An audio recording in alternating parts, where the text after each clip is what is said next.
ఈ రోజు ఎపిసోడ్ లో ఏం జరిగిందో తెలుసుకుందాం.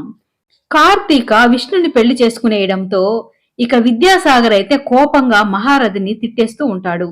నా కూతురు అఖిల్ని ఇష్టపడిందని తెలిసి వాళ్ళిద్దరికి పెళ్లి చేయమని అడిగితే నువ్వు ఒప్పుకున్నావు.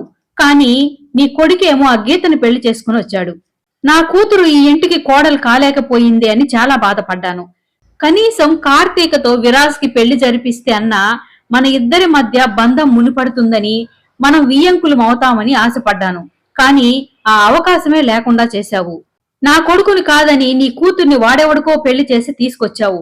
నీతో వియ్యం అందుకోవాలి అన్న ఆశని అడియాసలు చేశావు. నువ్వెంత, నీ బ్రతికెంత, నేను తలుచుకుంటే నిన్ను నిలబెట్టి ఏమైనా చేయగలను. ఈ విద్యాసాగర్ అంటే ఏందో నీకు ముందు ముందు చూపిస్తా అని తిడుతూ ఉంటే ఇక గీత అయితే, ఏంటండి మీరు మా మామయ్య గారిని అలా మాట్లాడుతున్నారేంటి? ఏదో తప్పు చేసినట్టు ప్రతిపక్షంలో నిలబెట్టి మాట్లాడినట్టు మాట్లాడుతున్నారేంటి? అంకితని పెళ్లి చేసుకోవడం ఇష్టం లేదు కాబట్టే అఖిల్ నన్ను పెళ్లి చేసుకున్నాడు. ఇప్పుడు కూడా విరాజ్ని పెళ్లి చేసుకోవడం కార్తీకకి ఇష్టం లేదు. అందుకే తను ప్రేమించిన వాడిని పెళ్లి చేసుకునింది. పైగా వాళ్ళిద్దరూ మేజర్లు, వాళ్ళు ఇష్టపడ్డారు, పెళ్లి చేసుకున్నారు.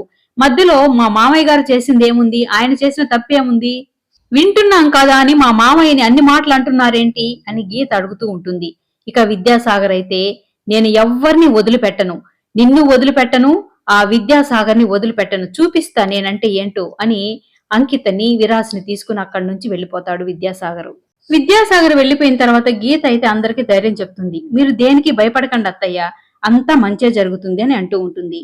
అఖిల్ వాళ్ళ నానమ్మ కూడా కార్తీకని విష్ణుని చూసి మీ జంట చాలా బాగుంది మనవడా అని చెప్తూ ఉంటుంది. మహారథి గీతతో మాట్లాడుతూ ఉంటాడు.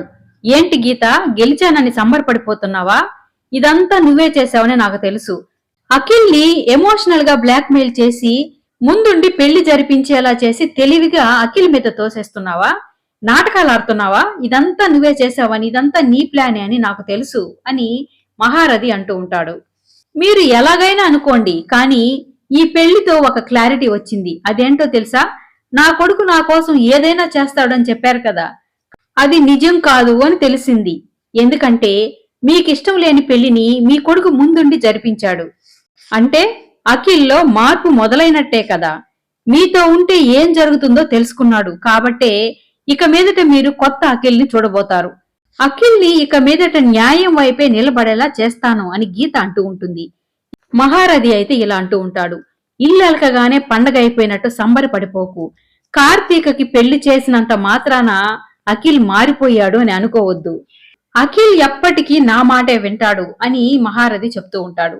ఇక గీత అయితే, ఏంటి ఇంకా మీకు జరిగింది సరిపోలేదా? ఇంకా పెద్ద దెబ్బ తగిలితే గాని మీరు నిజంగా అఖిల్ మారిపోయాడు అని నమ్మరా?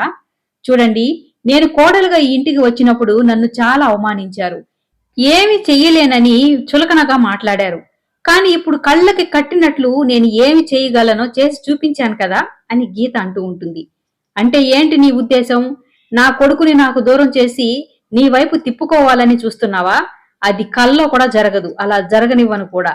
చెల్లి మీద ప్రేమతో పెళ్లి చేసినంత మాత్రాన మారిపోయాడని అనుకోవద్దు అని మహారథి అంటూ ఉంటాడు. విద్యాసాగరు, విరాజు, అంకిత మాట్లాడుకుంటూ ఉంటారు. విరాజ్ అయితే వాళ్ళ నాన్నని తిడుతూ ఉంటాడు. నీ వల్ల ఇదంతా జరిగింది. నేను ఆ రోజే గీతని అడ్డు తొలగిచ్చేస్తామని చెప్పాం, కానీ నువ్వే మాట వినకుండా నేను చూసుకుంటాను, నేను చేస్తానని చెప్పావు. ఇప్పుడు చూడు ఏమైందో. పైగా నేను చెప్తూనే ఉన్నాను, ఆ గీత నిశ్చితార్థం కూడా జరగనీయకుండా చేస్తుందేమో అని. కానీ నువ్వే ఆలస్యం చేశావు. అందుకే వాళ్ళ ముందు మనం ఇలా అవమానపడాల్సి వచ్చింది. అఖిల్ని పెళ్లి చేసుకోవాలి అన్న అంకిత కళ, కార్తీకని పెళ్లి చేసుకోవాలి అనుకున్న నా కళ రెండూ ఇక జన్మలో నెరవేరవు నాన్న. నీ వల్లే ఇదంతా జరిగింది అని తిడుతూ ఉంటే ఇక విద్యాసాగర్ అయితే కోపంగా, విరాజ్ అని కోపంగా అరవడంతో ఇక అంకిత అయితే, వాడి మీద కోపం చూపిస్తావేంటి నాన్న? ఆ కోపం ఏదో అప్పుడే ఆ గీత మీద చూపించుంటే ఇప్పుడు మనకి పరిస్థితి వచ్చుండేదే కాదు అని అంటూ ఉంటుంది. ఇక విద్యాసాగర్ అయితే, రాజకీయంలో నా ప్రత్యర్థుల్ని ఎంతో తెలివిగా మట్టి కరిపించే నేను ఆ గీత విషయంలో ఓడిపోయినందుకు ఎంతగా రగిలిపోతున్నానో మీకేం తెలుసు? ఆ గీత నా దగ్గర లాయర్ తెలివితేటలు ఉపయోగించి వాళ్ళ మామని అఖిల్ని అడ్డు పెట్టుకుని గెలిచిందని సంబరపడిపోతుంది. కానీ నేను మాత్రం ఆ గీతని వదిలిపెట్టను, వాళ్ళని వదిలిపెట్టను అని విద్యాసాగర్ అంటూ ఉంటాడు.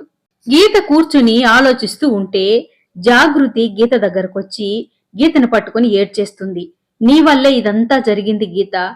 కార్తీక జీవితం ఏమైపోతుందో అని చాలా భయపడ్డాను. విరాజ్తో పెళ్లిగాన జరిగి ఉంటే కార్తీక జీవితం నాశనం అయిపోయి ఉండేది. నీ వల్లే కార్తీక తను ప్రేమించిన వాడిని పెళ్లి చేసుకుని సంతోషంగా ఉంది గీత అని పట్టుకుని ఏడి చేస్తూ ఉంటుంది.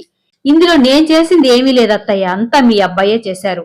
వాళ్ళ నాన్న మాటను కూడా లెక్క చేయకుండా కార్తీక ఇష్టపడ్డ వాడిని తీసుకొచ్చి తనకి పెళ్లి జరిపించాడు.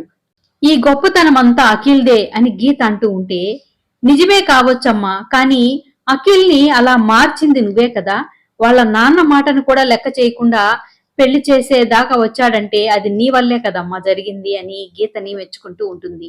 హాల్లో అందరూ కూర్చుని కార్తీకని విష్ణుని వాళ్ళ అత్తవారింటికి ఎలా పంపించాలని మాట్లాడుకుంటూ ఉంటే గీత కాఫీ తీసుకొచ్చి అందరికి ఇస్తుంది. జాగృతి గీతతో అంటూ ఉంటుంది, వీళ్ళిద్దరికి పెళ్లైతే జరిపించేశాం కానీ అత్తవారింటికి కూడా పంపించేస్తే ఒక పని అయిపోతుంది కదా గీత, ఆ పని కూడా నువ్వే చెయ్యమ్మా అని అంటూ ఉంటుంది. చెల్లెలు ఇష్టపడిందని ప్రేమించిన వాడిని తీసుకొచ్చి పెళ్లి చేసిన అఖిలే అత్తవారింటికి పంపించే బాధ్యత కూడా తీసుకుంటారులే అత్తయ్య అని అంటుంది.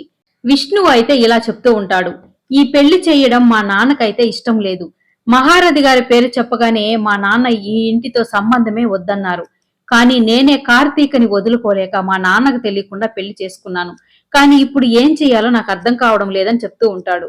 నువ్వేమీ భయపడొద్దు విష్ణు, నీ మీద ఉన్న ప్రేమతో మీ నాన్నగారే నిన్ను క్షమించి లోపలికి ఆహ్వానిస్తారు, చూస్తూ ఉండు అని గీత చెప్తూ ఉంటుంది. విష్ణు వాళ్ళ నాన్న కోపంగా మహారథి ఇంటి గేటుని కాలుతో తన్ని లోపలికొస్తాడు. రేయ్ విష్ణు, ఒరేయ్ విష్ణు, బయటికి వస్తావా, నన్నే లోపలికి రమ్మంటావా అని గట్టి గట్టిగా అరుస్తూ ఉంటాడు. ఆ అరుపులకి విష్ణు అయితే భయపడిపోతాడు. అదిగో మా నాన్న వచ్చేసినట్లున్నారు, నాకు చాలా భయంగా ఉంది అని అంటూ ఉంటాడు. ఆ అరుపులకి మహారథి బయటకొస్తాడు.